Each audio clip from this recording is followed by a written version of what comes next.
I've got a convention that I'm selling my art at next week. This is Orlando MegaCon, and I'm really excited about it. But I have so much work to do. I kind of let it slip. I've been really busy preparing for my gouache course and just getting everyone settled in there. We've got some work to do. You wanna help me? So we got a whole bunch of prints that my assistant printed, but I need to cut them. So we're gonna use the Rototrim to cut up our canvas prints. Otherwise, this process takes absolutely forever. And so essentially, this is like a little wheel blade that we get to just shing, and it's all done. Bring it in here, line it up with the side, get it to exactly where we want it, hold it down, and it's all done.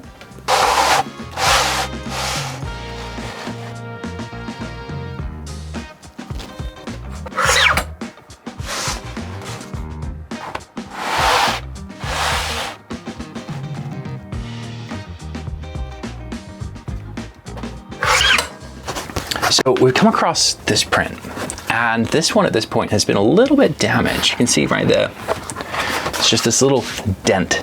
And the great thing about working with canvas is that it's not done for, it's not lost.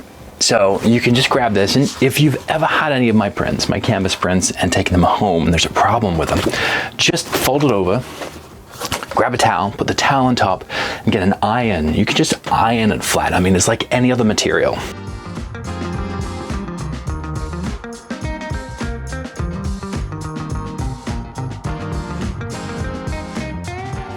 Alright, so now we're moving on to the really big prints. Are you ready to see this? This is crazy.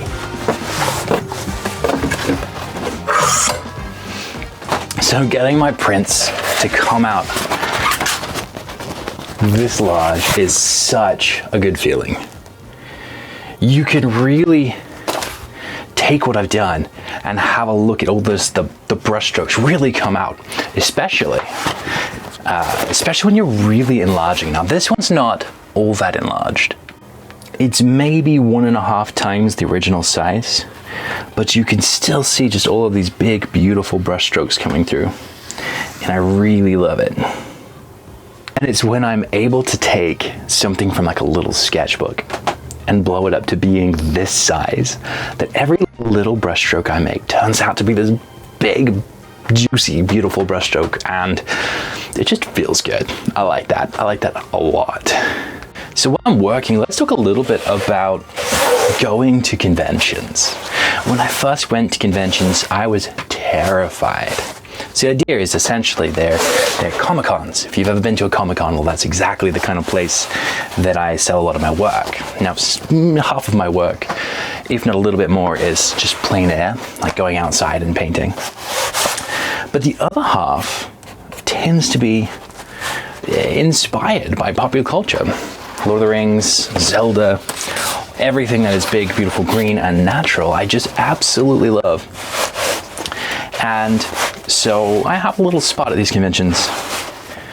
And like I said before, when you first start out, it's terrifying.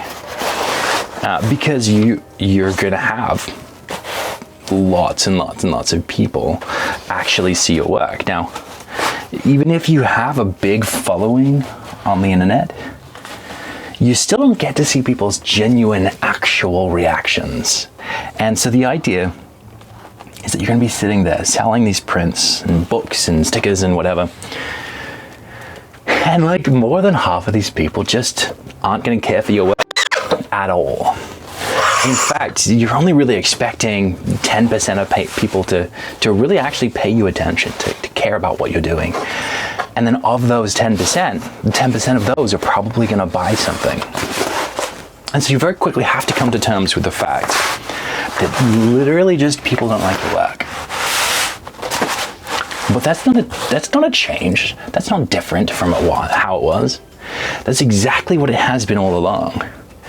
But the flip side of that is that there are people who, they're your people. They love your work. They love everything that you do. And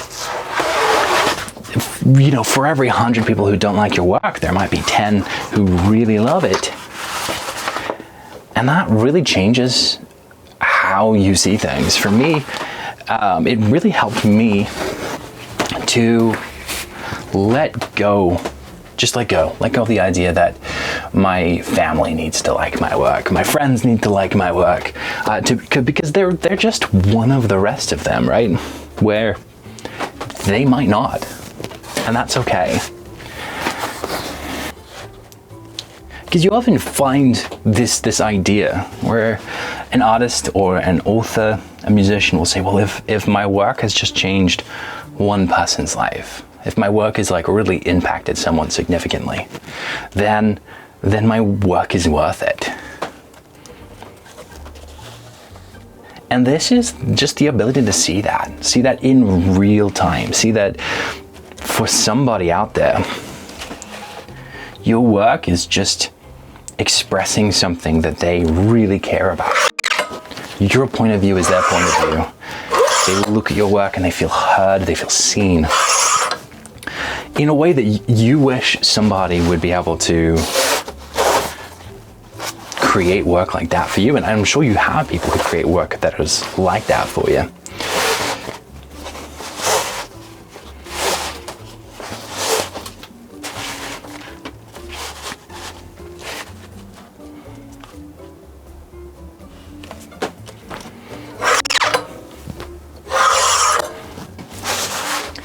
And it just ends up being really impactful.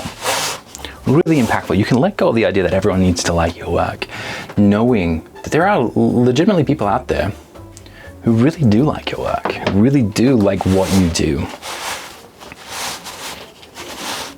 And then you'll have people out there who just walk by and they look at your work and they get this little disgusted look on their face. And it doesn't take long to become a little bit immune to that. Hopefully.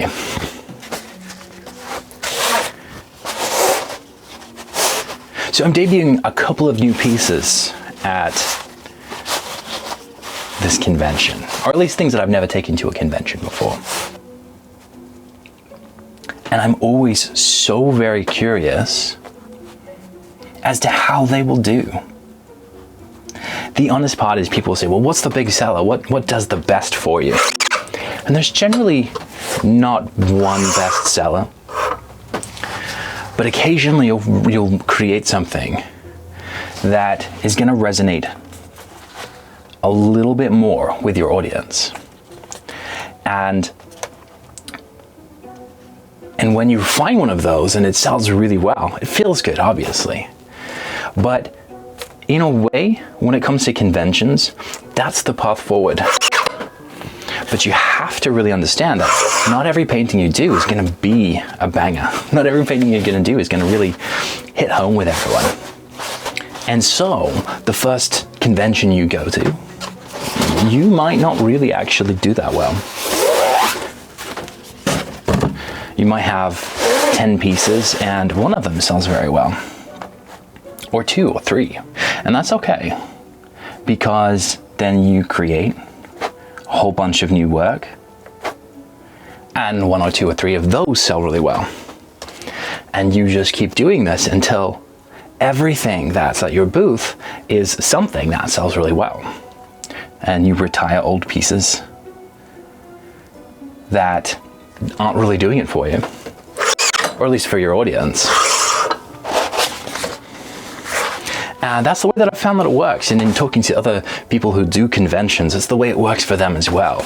And so, just like any business out there, you really don't go out expecting to make a giant profit at the beginning. You build up. And for me, it's really interesting, like I said before, you don't know what's going to sell really well. Your favorite piece probably won't. And then some obscure little piece that you just doodled out one day is going to make you a lot of money, comparatively, at least. But that doesn't mean that you just need to recreate that piece again and again and again. You keep doing you, you keep being you, you keep creating what you want to create, the things that resonate really well with you. because those are things you can speak about. Oh, by the way, here's one of my new pieces.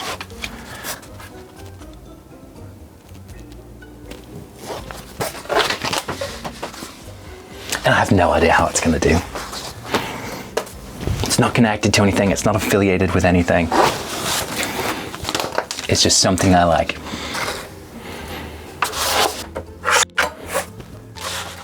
And here is my second piece. Now this one did really well on the internet. Well, that doesn't mean that it's going to do really well at a convention. Quite often there's a big difference between things that people like, that they appreciate, and things that they're then willing to buy. It's almost two very different things, and you don't think it's going to be that way, but quite often it is. Because the considerations for buying something are different from the considerations for liking something. I might really like a piece and have no desire to hang it up on my wall. Or I might think that one piece is all right, but it like just works perfectly in the kitchen. So occasionally I'll come across a print. Now this is different. This is different than our bent print. This is a print that has fraying on the edges. Let's have a closer look. And because what we're doing is printing onto canvas, it's a little bit more fibrous than just paper. And so we're going to end up with long fibers that if one of them gets caught, the rest of them get caught. So we're just going to cut in a little bit further, and we have the room to that. And in fact, if we cut in a little bit further, we're going to have a bit more of an even edge to the side. Something a little bit more like this side. So all in all, it actually works out very well. But we have to be very careful about how we're going to do this, because the one downside to a rotary cutter like this is it doesn't do very thin very well. So we're going to line up right to the edge, and we're looking at the difference between the metal here and that right there, and lining up right on the side so we get a nice straight square angle. And let's go for it.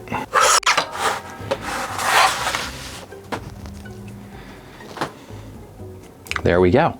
We might need just to grab a little pair of scissors and cut that up, but aside from that, it's all good. Aha, okay. So we're on to our next really big set of prints. This one, I absolutely love this one. I can't wait to show you.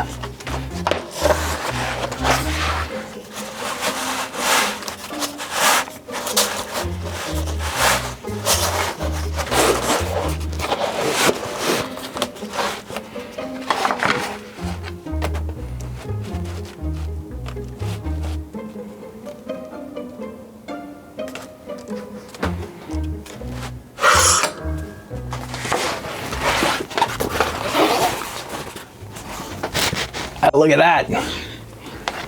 I love big prints. So going to a convention is exhausting. What you'll find is that most artists generally tend to be pretty much, I don't know, how do I say this politely? I can tell you about myself. I'm an introvert. I obviously love going and spending time in nature. I love being by myself. And I'm about to go and spend 3 or 4 days with 50,000 other people. It's gonna be overwhelming. It's gonna be overstimulating. So I'm gonna bring something to protect my ears. I'm gonna bring a lot of food, a lot of water. I'm gonna make sure that when I am not actually at the convention, that I get to spend some quiet alone time. It's going to be a bit much. I'm crossing my fingers and hoping that it hasn't changed that much. My understanding is that it's pretty big, it's pretty huge. However, I also went to a convention last year and didn't make any money at it. And so I'm not suggesting that you just go out and pick any convention. Find artists that you know and that you love that are in your actual area and learn what works for them. This is a little bit of a word of mouth industry. And I want to caution you about this because the very first time that I really clued into the fact that I can go to a convention and make some money, I had a lot of people who are now some very close friends of mine who would go to a lot of conventions and make a living, absolutely kill at it. And so I just willy-nilly invested in conventions. I did it, but I didn't really know exactly what would work for me and what would not work for me. And a lot of things didn't work for me. I was lucky that I was able to make money in other ways because I had invested and I ended up losing some money on it. And I actually think a lot of that, half of it was just not knowing what was actually going to work, what wasn't, the conventions that would work. I didn't know that lighting was so important. You need to bring along lights. Everyone, there's a million things to look at. The ones that have lights, just pull your attention there. The ones who don't, not so much. We learned about this in art, high contrast. Create that high contrast, bring people in. But also, I didn't have a whole list of bangers. I just had some work, and some of it was good, and a lot of it was not. And that was okay, but I invested too quickly. And I didn't know what would work and what would not work. And so I kind of, with any investment, if it's not already making you money, don't put a whole bunch of money into it. Obviously, what is a whole bunch of money is dependent on where you are in life and where you come from. But put money into things that make you money. If you don't know what's going to make you money, try it without really investing that much money. Find out the bare minimum. Only invest your money in places where actually it's the money that's the bottleneck.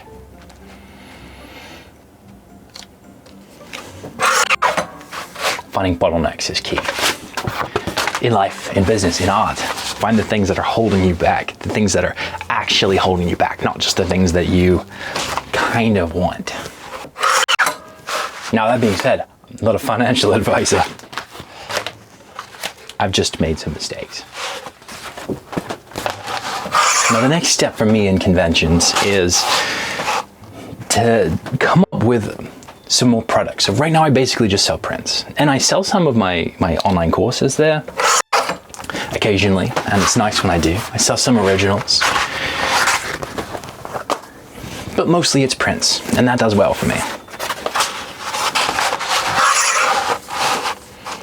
But I'm looking to create some books, create something like a deck of cards, using my art to have something else. And the reason is that not everyone has room on their walls. Not everyone actually wants a print. However, I can guarantee if there's a deck of cards, I'm probably gonna buy it. We play a decent amount of cards. All right, so we have something here. We have a problem. And that problem is that occasionally some part of the printer will get stuck and little bits of ink are gonna sort of come out. So here we go. Tiny little bits of blue here on this big, beautiful print. Little bits of blue. It's not terrible. The print itself is actually still decent. But you know what? I can't sell that. So here's the thing. Leave a comment, like the video, and I'm gonna pick one of you guys and I'm gonna send it to you. And there we have it. The only print that actually has a problem with it that we can't fix is the very, very last print. That's pretty good, all things considered. And so now we're going to bag them. Come on. All right, so we're gonna move this now and move on to this. This is the end result, right? And we want something to protect a print. So we got these little clear bags. And we want something to make the print feel maybe a little bit more substantial, to make sure that it's protected. And so we're gonna put in this paper in the back. And so kind of at every point, it feels protected, it feels stable, it feels solid, it feels good. The way something feels is really important.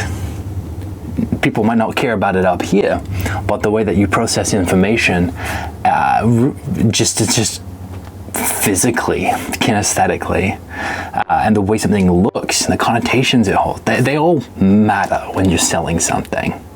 They all matter. They all add to the feeling of that thing has value and I want it. And we might want people to like things just for the sake of the art, and hopefully they do. But everything else adds and subtracts to the global calculus of whether you're going to buy something or not. So let's go ahead and pack our prints. We want to make sure that everything that we're doing has a signature. Some of them already do, some of them don't. But when it comes to the day when I'm gonna be here selling and hanging out with fans, hanging out with friends, I'm not really gonna have a good amount of time to really be autographing everything. So if I do it now, I just don't have to worry about it later. So this part of the process is actually probably one of my least favorites. Just because occasionally we'll get the print, we'll get the paper, throw them into our clear bags, and it'll fight you. There's so much static in these like little plastic bags. And it's worth it because they keep things safe, they feel good, but they do fight you.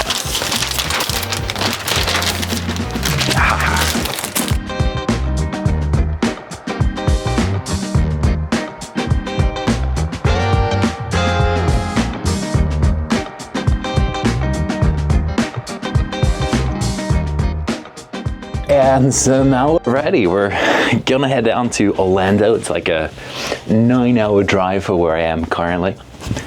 And it's gonna be an adventure. Wish me luck.